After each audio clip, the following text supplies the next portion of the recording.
Біздің спутник бұл біздің темір жолға өте бір керекті жол қатынасы деп айтуға болады. Біздің темір жолшы осы Мойынты станциясынан Ағадыр станциясының ортасына дейін жұмыскерлердің қатынасып тұратын көлігі. Балаларына мына Ағатай бізді бала кезімізде тасыған деп қояды ғой. Көрдің, аналарға қарап біз қартайғанымызды білеміз да уже.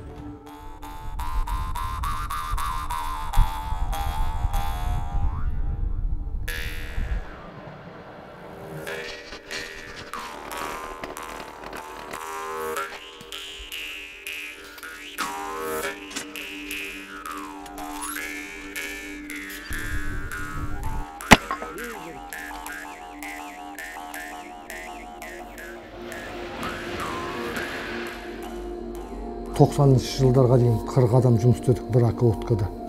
Рельс айырбастайсың, шпал айырбастайсың, сынған шпалдарды. Анау мынау жұмыстары болады.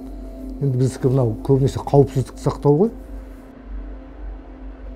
Сәкен Сейфуллин біздің киіктің үстінен темір жол жүргізген сол кісілер. Қазір осы отырған жерімде 10 адамбыз. 2 бригадир, 1 мастер бар.